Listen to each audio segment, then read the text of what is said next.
Maximilien Robespierre, rien que le nom, ça évoque tout de suite quelque chose, n'est-ce pas? Depuis plus de 200 ans, il est devenu le symbole de la Révolution française, dans ce qu'elle a de plus sanglant, la terreur. Mais est-ce que cette image, c'est vraiment toute l'histoire? Et si cet homme, qu'on nous a toujours présenté comme un tyran, était en fait tout autre chose? Alors, pour essayer de percer ce mystère, on va commencer par une scène assez incroyable, presque surréaliste. Imaginez, on est à Paris en 1922. Le poète André Breton, le père du surréalisme, organise une séance de spiritisme. Et là, tout à coup, un jeune poète, Robert Desnos, entre en transe et se met à parler. Breton lui demande « Où es-tu » Et Desnos, d'une voix d'outre-tombe, répond « Robespierre ». C'est complètement fou, non? Eh bien, c'est cette présence, cette obsession pour Robespierre qui va être notre point de départ. Voilà, ça, c'est le visage que tout le monde connaît, le fameux portrait de Robespierre, l'incorruptible qui serait devenu un monstre sanguinaire, le grand Manitou de la guillotine. Bon, ça, c'est l'image d'Épinal, celle qui a été soigneusement construite.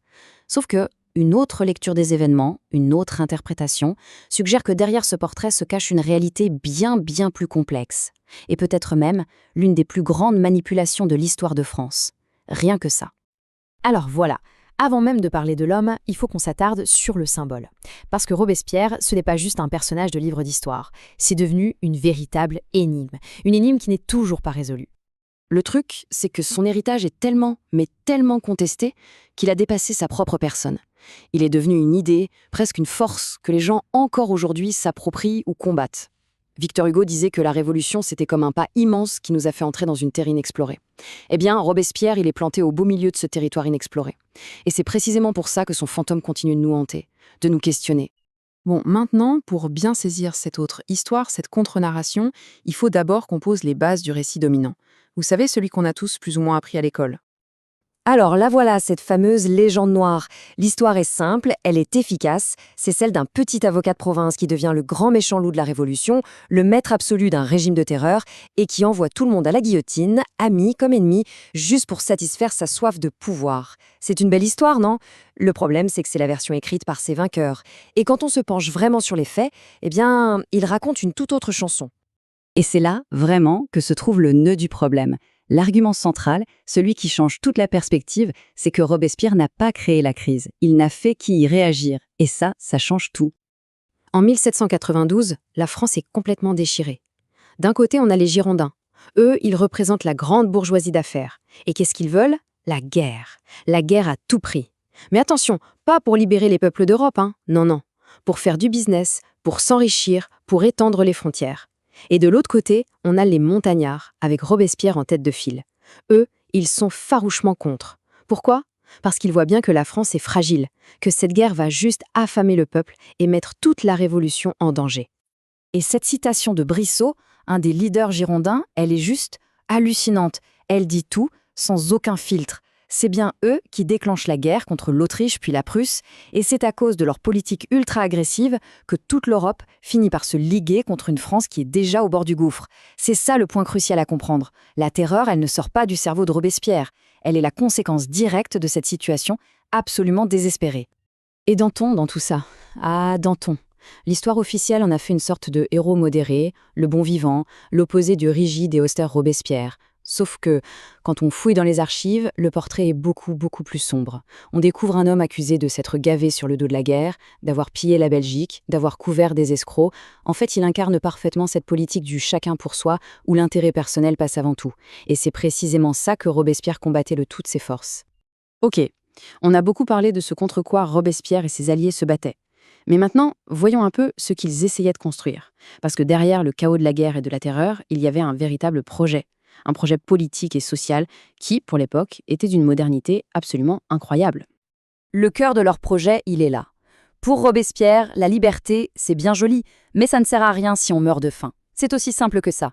Il va donc proposer quelque chose de radical, faire du droit à l'existence le tout premier des droits de l'homme, avant même le sacro-saint droit de propriété. C'est une véritable révolution dans la révolution. Sa phrase est d'ailleurs restée célèbre. Nul homme n'a le droit d'entasser des monceaux de blé à côté de son semblable qui meurt de faim. Et attention, ce n'était pas que des belles paroles. Pendant l'unique année où les montagnards ont été au pouvoir, regardez un peu ce qu'ils ont mis en place. On a la première constitution vraiment démocratique qui instaure le suffrage universel masculin. On a le blocage des prix sur les produits de première nécessité pour que tout le monde puisse manger à sa faim. On a l'école gratuite et obligatoire. Et, excusez du peu, l'abolition de l'esclavage. Une première mondiale. Bref, c'était ni plus ni moins que le projet d'une république sociale.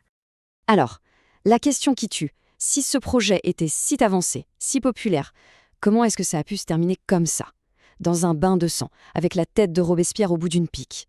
Eh bien, la réponse, si on suit cette interprétation de l'histoire, ce n'est pas du tout un soulèvement du peuple. Non, c'est un coup d'État. Oui, la question est vraiment essentielle. Si Robespierre était vraiment l'avocat du peuple, pourquoi est-ce que le peuple aurait laissé tomber?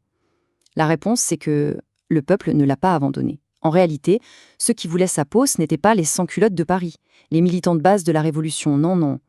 C'étaient des hommes bien précis, avec des casseroles, de très, très grosses casseroles. Les voilà, les vrais artisans de sa chute.